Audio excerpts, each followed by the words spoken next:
Listo. Listo. Buenas tardes. Ah, caray. No, no, aquí era. Está bien. Buenas tardes, noches. Bien, vamos a iniciar nuestra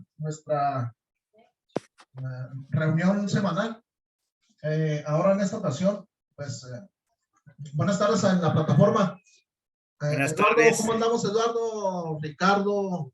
Bien. Sergio Angelista por ahí, Alfredo Cera. Aquí estamos. A ver, ahí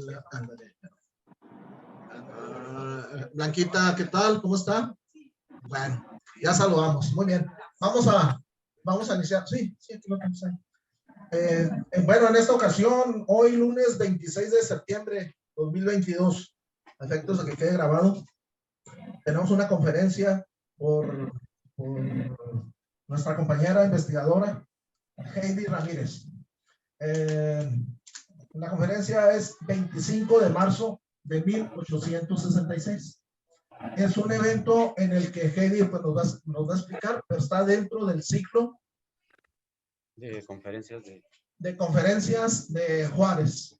Hay que recordar que iniciamos un ciclo de conferencias relativas a la estancia de Juárez aquí en la ciudad de Chihuahua. Así pues, le voy a pedir al ingeniero René Chávez, nuestro secretario del Grupo Historia del Parque de la Revolución, nos dé la semblanza de nuestra compañera Heidi Ramírez. Adelante. Sí, ¿qué tal? Buenas tardes. Les pido de favor asegurarse que los micrófonos estén cerrados.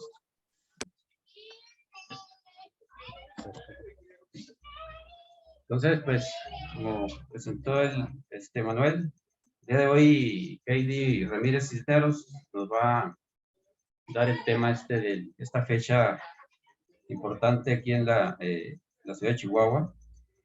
Heidi es originaria precisamente aquí de la ciudad de Chihuahua. Su profesión es arquitecta y es representante de la Comisión de Cultura de la Barra de Arquitectos de Chihuahua AC. Combina pues su profesión con estudios e investigaciones históricas de distintos personajes y temas de historia por afición. Es socia de la Fundación Centenario Felipe Ángeles. Ha colaborado en diversos eventos históricos, culturales, como maestra de ceremonias, ponente de organización y logística en varios eventos que hemos tenido aquí en el grupo. Y también ha efectuado pues, ponencias de personajes como Abraham González, si lo recuerdan, Felipe Ángeles, Dolores Romero Revilla, Aurora Reyes. Y ha invitado, pues ha tenido acercamientos con los familiares de ellos, y esto pues ha enriquecido las pláticas que nos ha dado Heidi, proporcionando datos sobre los personajes, los mismos familiares. Colaboró con el historiador Miguel Anguiano Carlos en diversos recorridos y exploración de los túneles y gestiones gubernamentales en pro de la historia y la cultura de aquí de Chihuahua. Ha logrado incursionar en el tema histórico como parte de la participación femenina chihuahuense. También participó en la convocatoria Chihuahua de Cuna de la Revolución Mexicana a inicios del 2020. De una participación de varios escritores, historiadores y ciudadanos de reconocida trayectoria. Y pues ha sido invitada al comité de organización de la Fundación Visión Villisca para el centenario luctuoso de Francisco Villa. Entonces, pues le damos la bienvenida aquí a Heidi para que nos dé esta plática de esta fecha tan relevante aquí en Chihuahua. 25 de marzo de 1866. Bienvenida, Heidi. Muchas gracias, muy buenas noches a todas y a todos. Vamos a dar inicio con esta plática.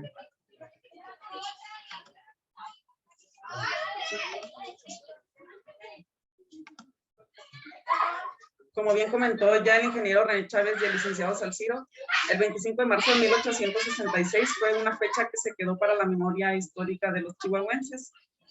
a tal grado que así ha sido designado el nombre de uno de los salones principales del Palacio de Gobierno, y también un parque que ha tenido varios cambios, pero también llevó este nombre 25 de marzo.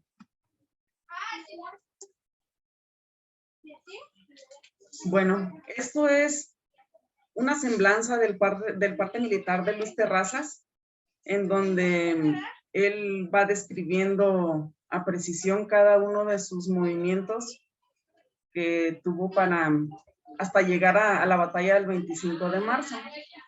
Él relata que el 3 de marzo sale de Paso del Norte hacia la capital, y pues obviamente ya tenía en su mente qué operaciones, qué estrategia iba a seguir para llegar aquí a la capital y tratar de pues liberar la capital de los invasores, ¿no? En este caso de los franceses y de un grupo de mexicanos que también se le unieron.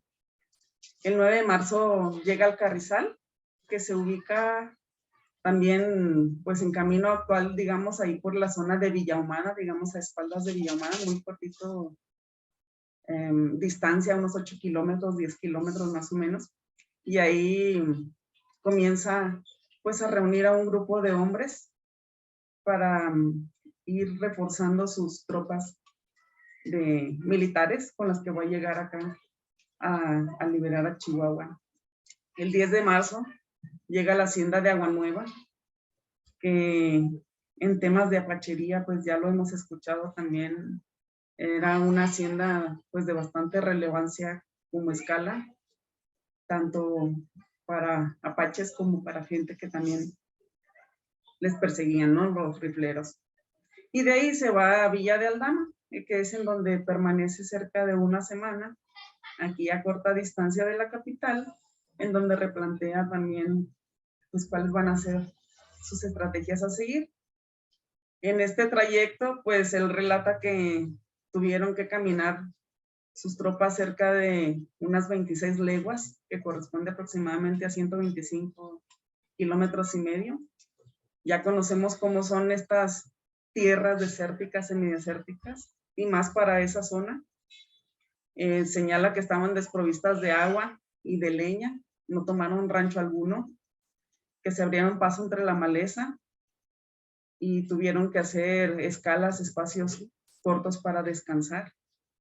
Relata que fueron desde Los Ojitos a 4 leguas más de Agua Nueva, más o menos 24 kilómetros, y de ahí hasta el rancho del Coyote, distante otras 4 leguas de Villa de Aldama.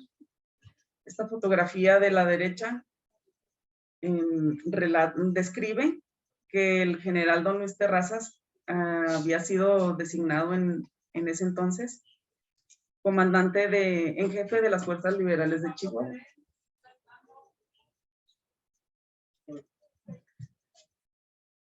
Aquí es donde relata en este mismo trayecto, es donde comenta que del 16 al 24 de marzo permanece ahí en Villa de Aldama, y que solo le separan lo que actualmente corresponde a 38 kilómetros, en aquel entonces unas 8 leguas. Y el 24 de marzo sale de Villa Aldama y hace una escala en Rancho del Medio.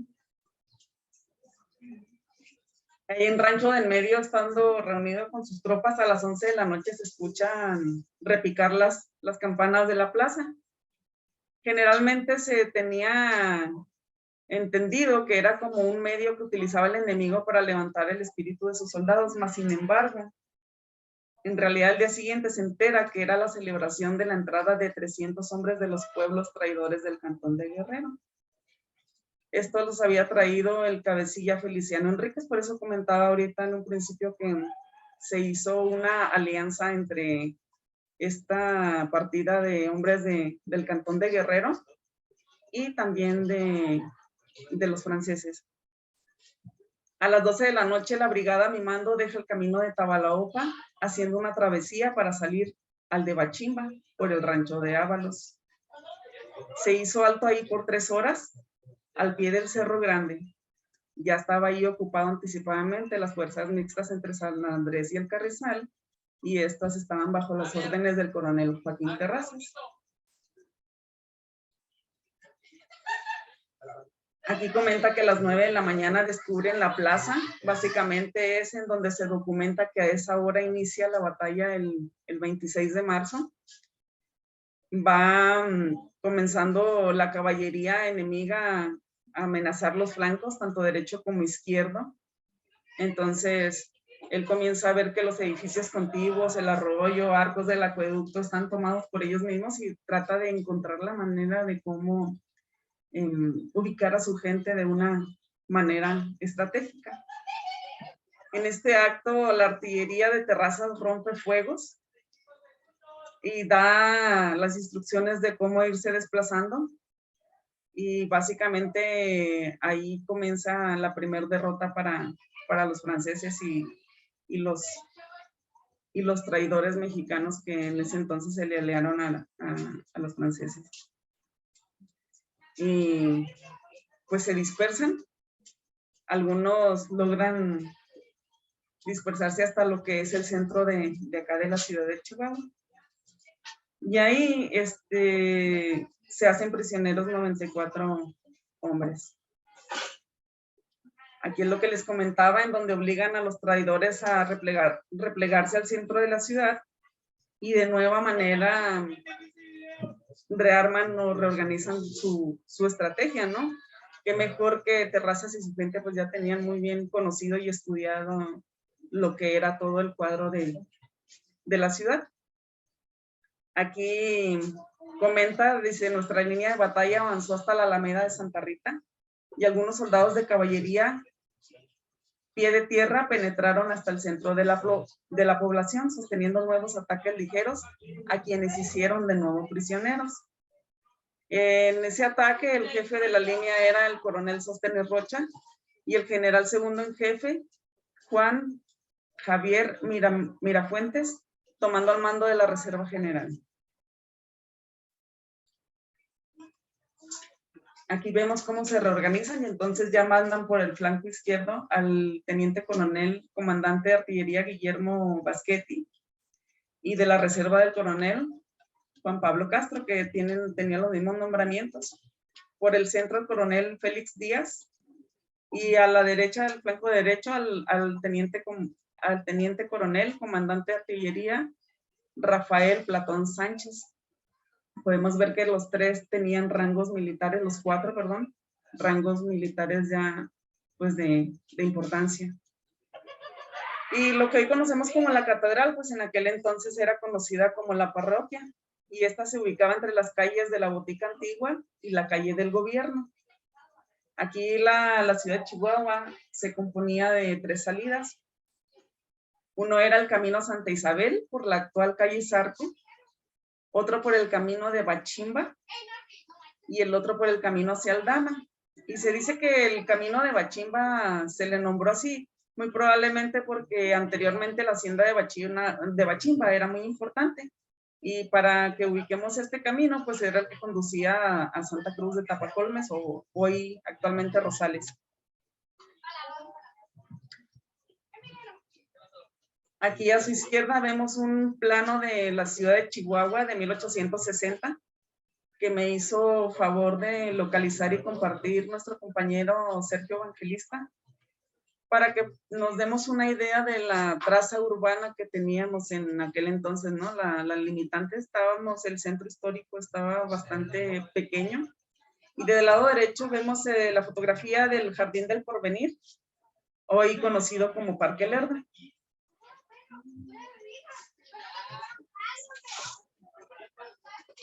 Aquí la idea de que veamos esto, bueno, comenta, asienta en su parte militar Terrazas.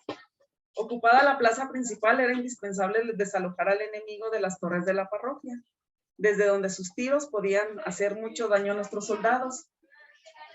Ahí estaban replegados parte del ejército francés y de los traidores mexicanos que se comentan en los documentos.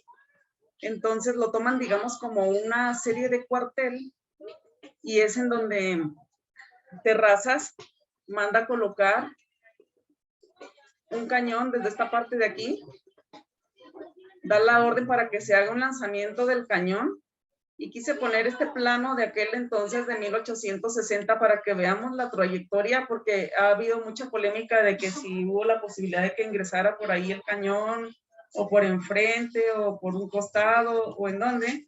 Entonces, haciendo una investigación o algo así como un acercamiento de cómo es la traza original, si vamos y nos situamos en esta parte de aquí, que aquí se ubican los arcos del Parque Lerdo, los que dan casi por la junta de agua más o menos, y aquí hay un pequeño triangulito. Si nos ubicamos ahí, sí podemos alcanzar a ver que esa perspectiva de la catedral está girada. Ahorita la vamos a ver un poquito más adelante en siguientes imágenes. Recordemos que en aquel entonces la catedral era el edificio más alto que existía. Esta es una fotografía de una imagen actual de Google Maps, en donde se alcanza a apreciar cómo está actualmente aquí el triangulito que les comento, cómo va la trayectoria y la orientación que tiene la catedral. La torre que recibe el campanazo, el cañonazo, es esta parte de aquí. Si se fijan, sí está, o sea, la total posibilidad de que en ese trayecto haya ocurrido ese cañonazo. De aquí hago otro acercamiento más para que lo veamos, cómo está orientada la catedral, cómo viene la trayectoria del cañón. En esta parte de aquí, básicamente ingresa aquí el cañonazo.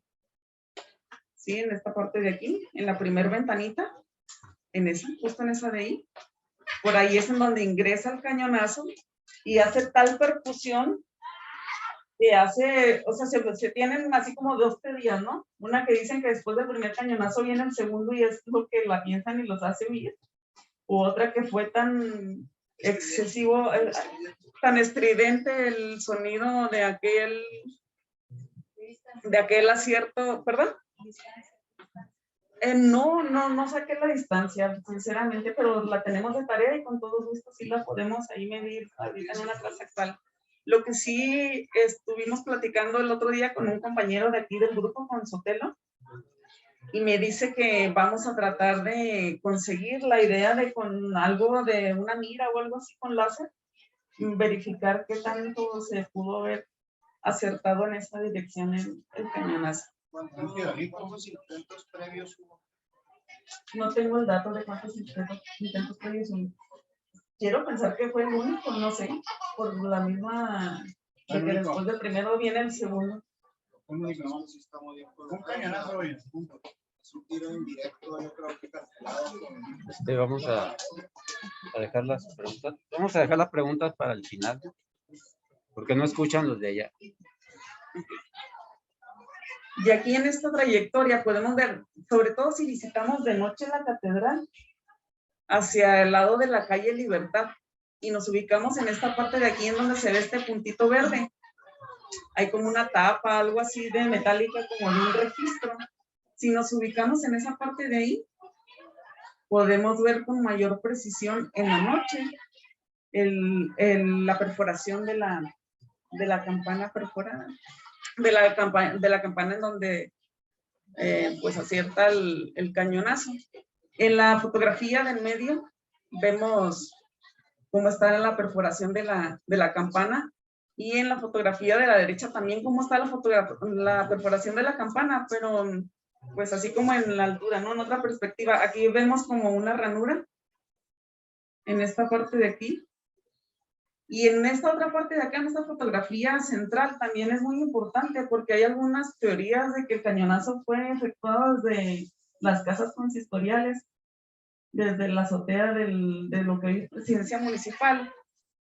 Y pues a mí que ya me tocó, tuve la fortuna de estar ahí en ese lugar, pues estuve así como que aprovechando y viendo así como que no, porque acá, todas estas dos campanas que se ubican aquí, o sea, es imposible que lo hubiera dado, y si lo hubiera dado, pues obviamente no sé si la perforación hubiese sido en el lado contrario, ¿verdad? No soy experta en eso, pero no creo que haya sido de esa manera.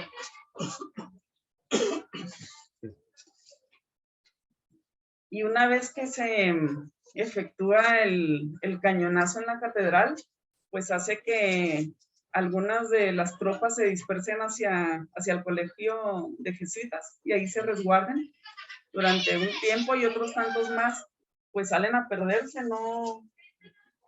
ya no quieren saber nada, ¿no? de lo que está ocurriendo, y sobre todo por tantas personas que habían hecho prisioneros y pues las bajas.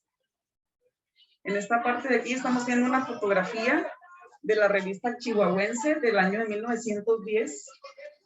Y dice aquí: departamento conocido por el cuartel de artillería, Chihuahua, el ex convento o colegio de jesuitas. Queda registrada la propiedad de este fotograbado, así como la de todos los publicados en esta revista, del ex colegio, cárcel del cura Hidalgo.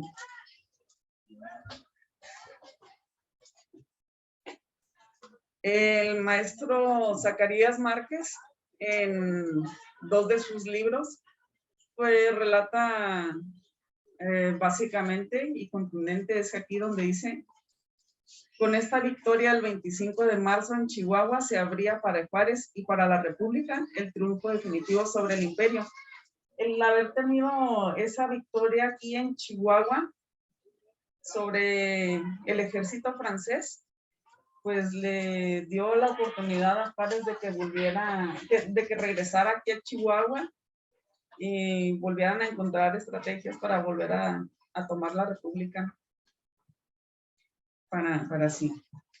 Aquí abajo también, en el libro de fechas históricas de Chihuahua, indica 1866, las fuerzas republicanas al mando del general Luis Terrazas derrotan a los franceses en la ciudad de Chihuahua después de un reñido combate. Recordemos que esto fue el 25 de marzo aquí en Chihuahua, y en mayo fue en Puebla, el otro triunfo que, digamos, tuvo México los mexicanos sobre los franceses. Aquí también, pues se dice, ¿no? Ya semanas después de concluir la batalla del 25 de marzo, Benito Pablo Juárez García regresa de nueva cuenta de Paso del Norte aquí a la ciudad de Chihuahua.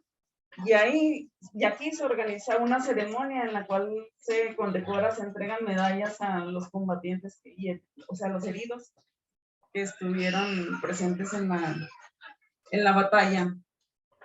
Dice aquí: el 25 de marzo se da la batalla para recuperar la ciudad de Chihuahua, que se encontraba en manos de los conservadores y jefes imperialistas, pero mexicanos traidores, como Julio Carranco, otros lo manejan como Julio Carrasco, Feliciano Enríquez, Juan José Alonso, Carmen Mendoza.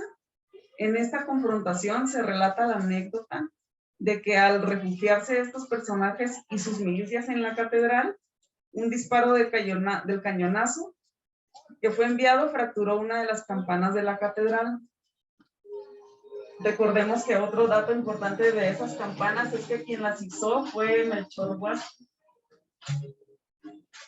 quien era el carcelero de Miguel Hidalgo y Costilla. Y bueno, pues con respecto a los prisioneros, ya el gobernador Terrazas se pone en un plan de conciliación al él pues reconocer y tener en cuenta que más del 50% de ellos pertenecía a la coalición de los pueblos.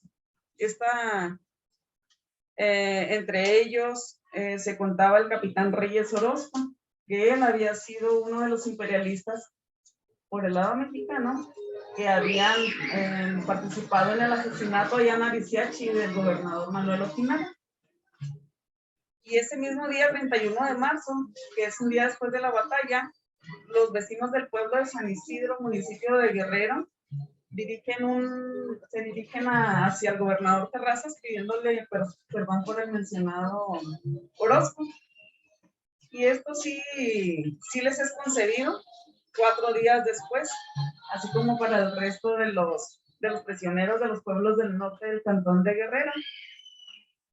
Para ellos también se otorgó el indulto, y también para los vecinos de los pueblos de la coalición, que estaban compuestos por gente de Matachí, de Jolocachí, Santo Tomás, Ariciachi, Namitipa y Yepomera. Y todos ellos se les otorgó el indulto y el perdón por haber prometido obediencia y fidelidad al gobierno legal. Recordemos que ellos no estaban desconociendo el gobierno de Juárez, estaban apoyando al imperio. Y bueno, es una plática muy cortita, muy rápida. Aquí está la bibliografía, que fue por el parte militar de Terrazas, unas consultas del maestro Francisco Real Almada. Les recomiendo mucho que ingresen a esta parte de aquí de Misiones Coloniales, este enlace. Es muy interesante porque ahí fue donde Misiones Coloniales me hizo favor de darme permiso, otorgarme permiso para las imágenes que vieron en tercera dimensión de la catedral. Esa es una aplicación en la cual ustedes pueden ver acercamiento así de primera mano, la máxima calidad de todo el escaneo que hicieron sobre la catedral de Chihuahua. Pues es todo, muchas gracias, espero les haya gustado.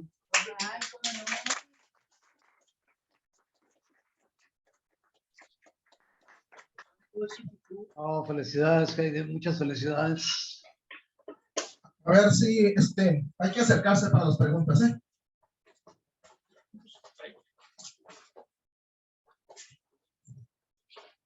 Aquí el arquitecto la que tiene una pregunta. Oye, me sorprendió que viene un camposanto ahí del que hablas tú. ¿De qué época es? Ahí en tu escritorio.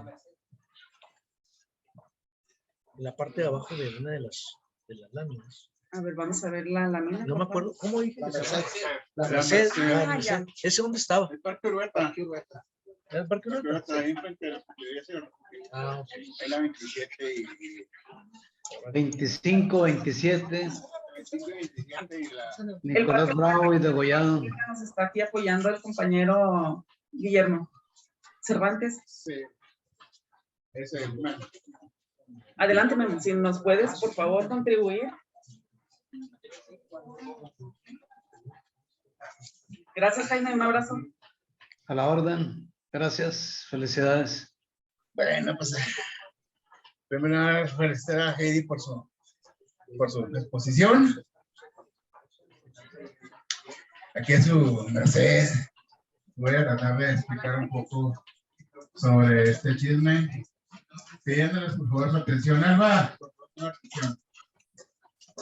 se trata de que el parque llamado La Merced, el Panteón de la Merced, se encuentra allá en la calle, en el centro de la ciudad de Chihuahua, está muy céntrico, en la calle entre la 25 y la 27, entre las Santos de Gollado, ¿cuál la otra es? Jorge Ricos y Nicolás Bravo. Entonces ahí fue conocido como el Panteón de la Merced, después ahora es el Parque Jesús Urueta. Y una de las cosas que hubo en esa batalla del 25 de marzo, el teniente coronel Platón tenía a su cargo el grupo de artilleros, como dice ahí uno de los esquemas. Uno de los artilleros se llamaba Hermenegildo Chavira, pero ese profesor Beltrán que no, que se llamaba Brígido. Bueno, el caso es que se pedía Chavira. Este artillero fue el que preparó el cañón para disparar hacia la catedral. Ahí se atrincheraron los franceses porque ellos pensaban que como era un templo, una iglesia, no la iban a respetar los mexicanos y no iban ni a disparar ni a hacer nada. Pero estaban muy equivocados, porque sí hubo cañonazos contra la catedral. Pero fue solamente un solo cañonazo el que tuvieron los franceses para salir en persecución. Este artillero Brígido Chavira preparó el cañón para disparar y antes de dispararlo le apuntó a la catedral y dijo, primero que me perdone Dios, porque voy a destruir su casa de oración. Y en segundo lugar, si tardaron 100 años en construir la catedral, pues que tarden otros 100 años más en construir otra. Y mole, disparó el cañonazo. Y pum, los que le pega de pura chiritadota en esa ventana y quebró la campana. Y eso sí es un estrujazo que los franceses temieron que siguieran disparando. Estaban convencidos de que realmente sí iban a atacar a la catedral. Pero pues antes de que se nos caiga encima, vamos a salirnos, y salieron chiflados. Y como 25 fueron perseguidos, los agarraron allá por la Junta de los Ríos. Creo que allá los fusilaron. El caso fue que estaban atrincherados ahí acuartelados los franceses, y desde arriba estaban disparando a los mexicanos como ese cazándolos como conejos. Esta batalla se considera como el segundo campanazo el primer campanazo de la libertad fue el que dio el padre Hidalgo. Y este campanazo fue el segundo campanazo de la libertad aquí en la ciudad de Chihuahua, que nos liberó precisamente de los franceses.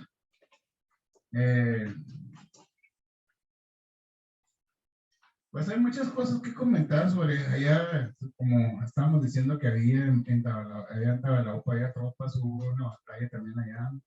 Hubo otra batalla también en el Cerro Grande, hubo otra batalla en el Acueducto, hubo otra batalla ahí por el Monacel Mortero. Inclusive ahí hay un obelisco donde se celebró una batalla y anduvo Don Luis Terrazzo tirando plomazos. Don Luis Terrazzo se entraba los trancazos, le entraban los plomazos arriba del caballo y andaba disparando. Sí. Pues sí, está muy interesante ese tema de la batalla del 25 de marzo de 1866, que ya como dijimos, como comentó Heidi, esa victoria fue la que trajo a que el presidente Benito Juárez regresara de Paso del Norte para acá, para Chihuahua. La próxima semana, con el favor de Dios, me toca a mí la exposición del tema y voy a hablar del funeral de Benito Juárez. Y uno de los temas que se ven ahí es que cuando Benito Juárez salió de aquí de Chihuahua, de aquí de la despedida, rumbo a Paso del Norte, fue acompañado por una contingente militar. Y ese mismo, algunos pues de los contingente militar que acompañó a Benito Juárez de aquí de Chihuahua hacia Paso del Norte, después lo acompañaron cargando su cuerpo para en el cortejo fúnebre y todos iban a llorar y llorar.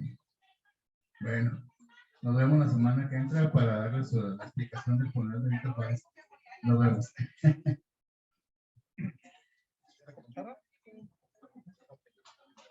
¿Alguien de la plataforma tiene algún comentario o alguna pregunta? Eduardo, adelante. Buenas noches, felicitar a Heidi. Muy interesante exposición, pero lo que me parece más importante es que hace divulgación de hechos históricos que no vienen en todos los libros. Felicitaciones, Heidi. Muy amena. Muchas gracias, señor Eduardo. Muchas gracias.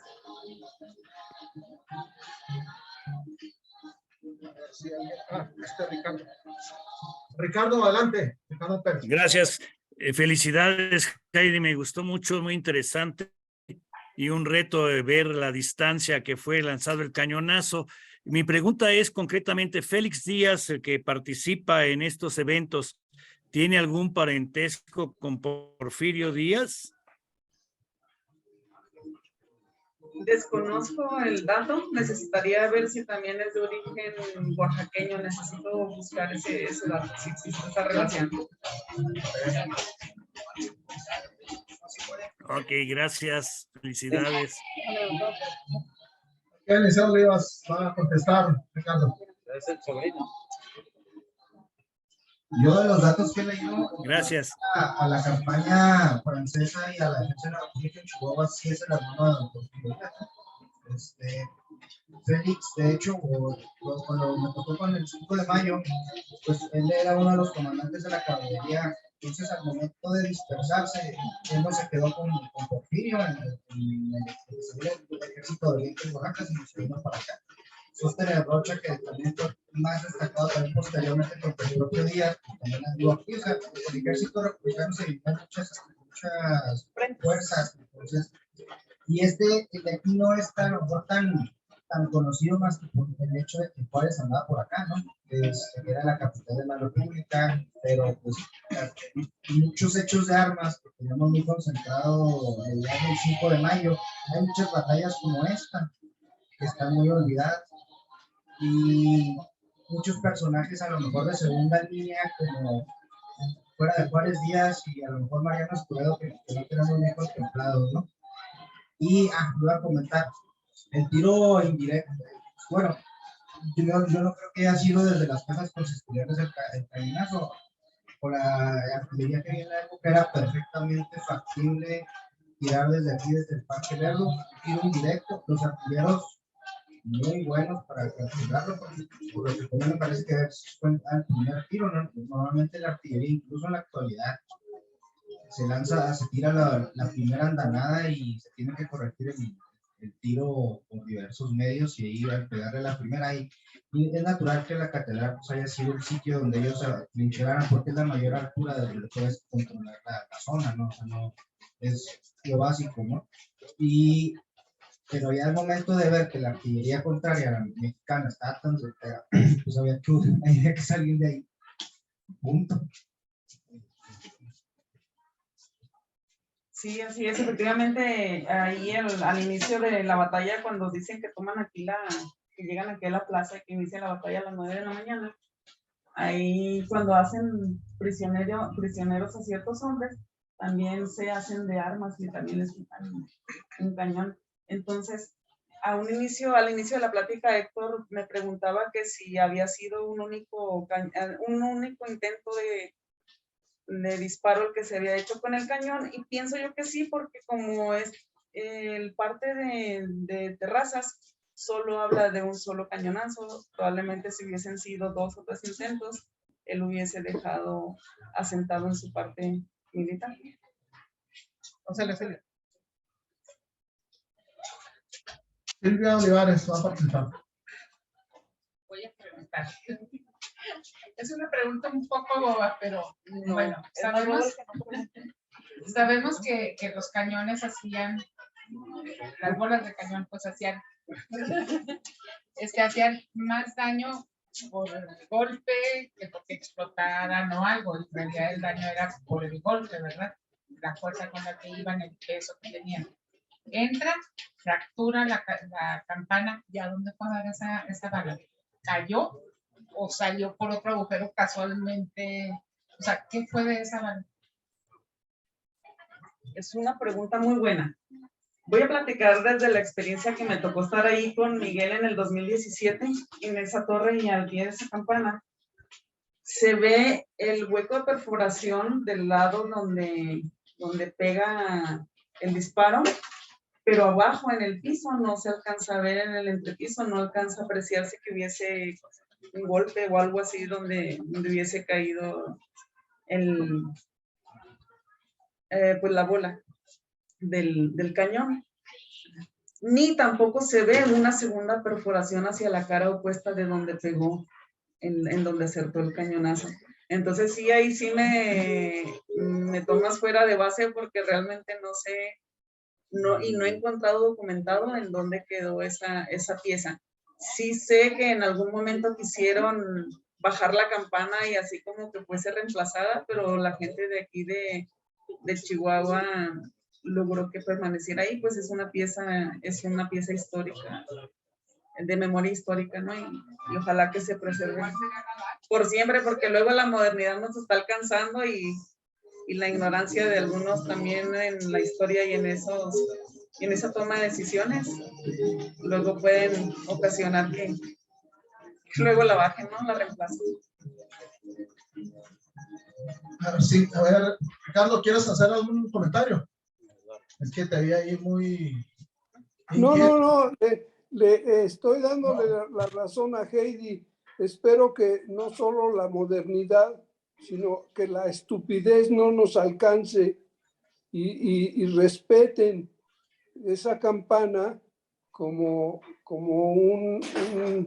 algo vivo de la historia de Chihuahua. Probablemente la bala se convirtió en esquirlas. No necesariamente tenía que quedar intacta. Por eso no hay ningún dato sobre qué pasó con la bala del cañón. Gracias. Jaime, adelante, Jaime. Una pregunta, Heidi. Muchas felicidades, primero que nada. ¿Qué grosor tiene la campana, Heidi? En lo que recuerdo, está más o menos entre 3.5 pulgadas a 4. 3.5 pulgadas. ¿Pulgadas? Sí, de espesor.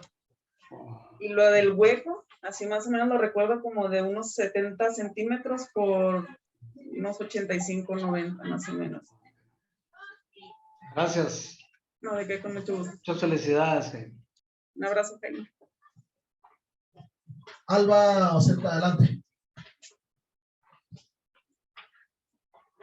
Bueno, yo nomás quería comentar y felicitar a Heidi, saludar a todos los que están de aquel lado de la pantalla. Y es fácil, Heidi, sacar la distancia. Toma un Didi de ahí, por decir, de la oficina de la Junta de Aguas hacia Catedral y le marca la distancia. Por ejemplo, de mi casa al Palacio de Gobierno son 2 kilómetros. Quiero pensar que es como kilómetro y medio. No sé, ese sería mi comentario. Felicidades. Saludos a todos los que están por allá. Muchas gracias su aportación, Alba. Solo que tendríamos como el cañonazo fue en sentido directo, que nos pone una recta, digámoslo así. Tendríamos que utilizar, hay una herramienta ahí en Google Earth, me parece, que tiene una reglita y ahí podemos poner punto de inicio, punto final y sacar, obviamente le fallaremos por 1 metro y centímetros, pero podemos tener esa medida. Sí, hay una aplicación, Heidi, hay una aplicación que lo apuntas y te da la dirección. La distancia exacta, exactamente. Muy bien. ¿Algún comentario, alguna participación aquí en el parque? Bueno, miren, Memo Cervantes, adelante.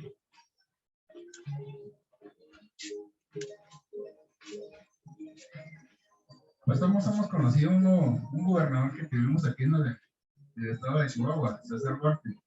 Este señor César Duarte ya quería bajar la campana de Chihuahua y la quería poner en el centro, precisamente ahí enseguida de Tosco. Pero pues la gente se la replicó, claro que no, porque lo primero que van a hacer es robarse. Otra cosa, cuando Metro Aguas estaba haciendo esas campanas, hubo gente que contribuyó y arrojaba joyería, anillos de oro, aretes, pulseras, collares de oro para hacer las campanas esas de ahí de la catedral. O sea que esa campana también tiene fragmentos de oro. Y es probable que no sea, ¿sabe? O sea que yo no sé por qué ese señor Duarte quería bajarla esa campana y ponerla ahí enfrente de donde están esas aguas danzarinas. Ahí menos quería poner ese punto, quería poner la campana que está. Pero pues le replicó, claro que no. Es conocida como la campana mayor, es la que tiene mayor dimensión actualmente. No recuerdo si son entre 16 o 18 piezas porque varían también en tamaño. Quiero pensar que es por la cuestión no recuerdo el término, pero del sonido, ¿no? De cómo van efectuando su sonido correspondiente. Pero sí es conocida como la campana mayor. Licenciado Olivas, adelante.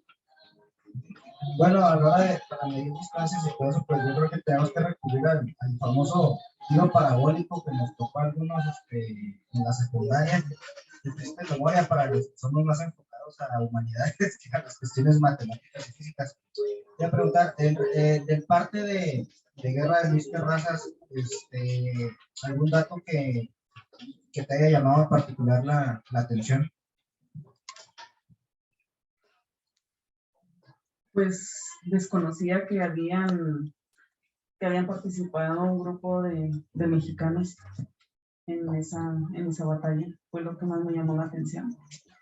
Digamos, uno de los demás puntos, ¿no?, que me llamó más la atención. Y agradecerte, Héctor Iván, porque tú me enviaste una copia de ese parte que vi más también adelante en otros libros.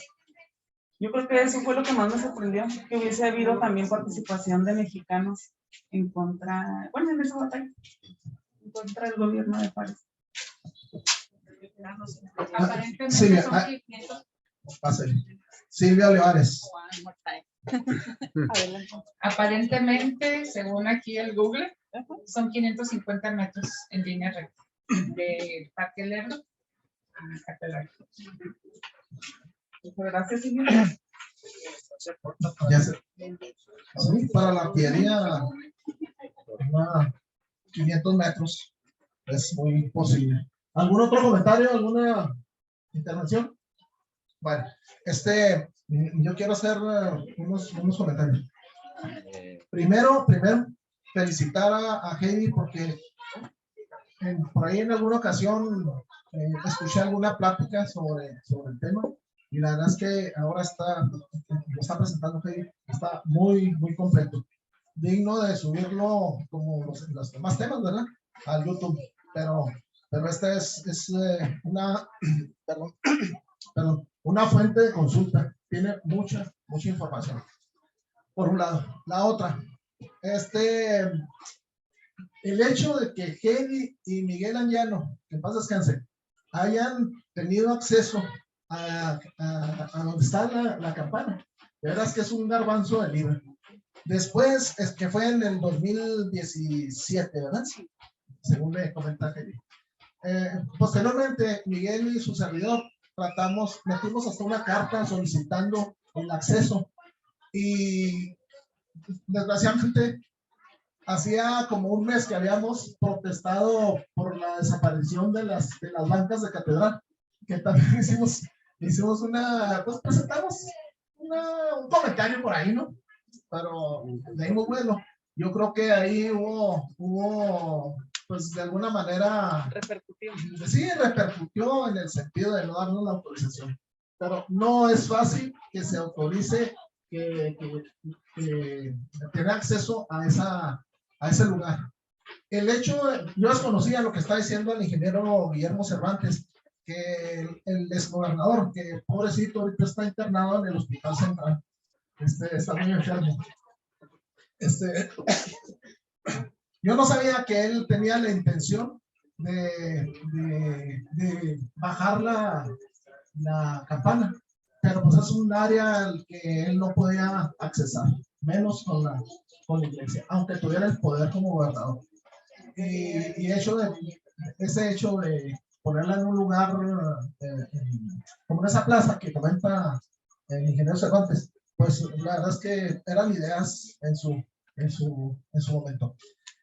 La pregunta para Heidi es, si está registrado por ahí en lo que usted investigó, Heidi, ¿cuántos franceses intervienen en la batalla y cuántos pues mexicanos? Porque es lamentable, más no imposible. Los franceses cuando llegan a Chihuahua convencen, otorgan algunos nombramientos por parte del gobierno de Francia para algunos personajes. De hecho, a Luis Terrazas le ofrecieron la prefectura, que significaba ser gobernador en el estado de Chihuahua. Los franceses tenían la seguridad de que iban a conquistar México, lo iban a dominar. Que a Luis Terrazas, siendo gobernador, le ofrecen la prefectura, que quedaría en la misma condición.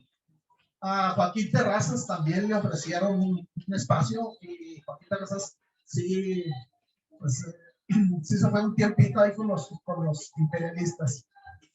Pero yo quisiera saber si está registrado o encontró por ahí alguna información respecto a la cantidad de franceses y de mexicanos que hayan participado aliados con los franceses.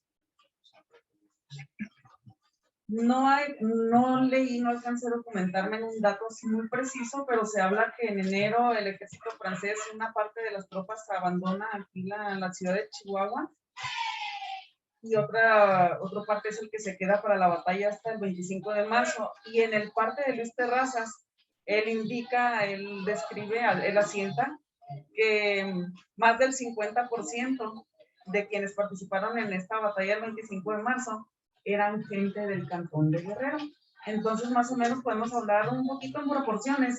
Si en el documento asienta que ingresaron 300 guerrerenses aquí a la ciudad de Chihuahua, bueno, del Cantón de Guerrero, si ingresaron 300, digamos que una proporción que les dé a ellos el 50%, pudieran ser, no sé, quizá unos 200 elementos, pero no hay un dato preciso en sí. Sí, bueno, en el parte ese no viene muy detallado las fuerzas, ni él las mencionan de todo, ni tampoco las contrarias, pero yo he visto en otras fuentes que alrededor de 1000 ambas fuerzas de hombres. Obviamente, los partes hay que leerlos a veces con cierto cuidado porque tienden a exagerar mucho, ¿no? Sí, me llama la atención ahorita que decía Heidi también que hubo un contingente que estaba atrás del cerro Grande, que corresponde a Rancho de Ábalos, que no es en donde está ahorita Ábalos, ¿verdad? La oficina, sino que está más o menos a 3 kilómetros de donde está Ábalos y más o menos también a 3 kilómetros atrás del Cerro Grande. Pero pensar en esas distancias, en ese tiempo, en donde había que moverse para estar aquí en la ciudad de Chihuahua, pues no era una parte cercana, pero sí coincide, o sí checan las cantidades que dice Iván, en el sentido de que son un contingente de 1000 personas. Lógicamente, estos estaban distribuidos en las áreas que comenta Henry. Tenemos que echarle imaginación. Había tres salidas entradas de la ciudad. Nada más que faltó que mencionaran el de Paso del Norte, ¿no? Sí. Entonces, bueno, yo tenía esa duda porque en lo que he leído, parece que la batalla se da nada más en los alrededores y al último aquí en el centro de la ciudad. Ahorita lo mencionó Memo, que había tiradores, yo quiero decir francotiradores en la catedral, y sí agarraban a los mexicanos que salían y los mataban. Parece que la batalla se da entre un pequeño número de mexicanos y franceses, y no fue así realmente. Bueno, esos son los comentarios que quería hacer. No sé si quiere hacer otro comentario. Nada más recordar que en aquel entonces las edificaciones, las casas de habitación tenían la altura original que más o menos oscilaba entre los 6 y 8 metros de altura, ya con su perdida. Entonces, por eso también comenta en su parte Luis Terrazas que muchos de los conservadores también estaban, ¿cómo se dice? Parapetados en las azoteas y de esos edificios.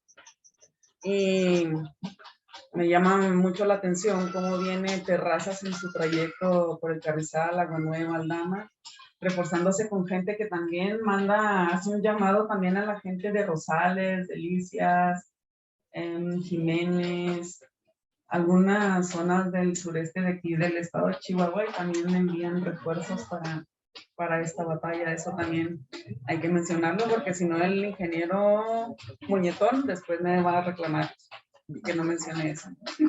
Nancy, quería saludos. Bueno, pues para terminar, un aplauso para nuestra conferencista.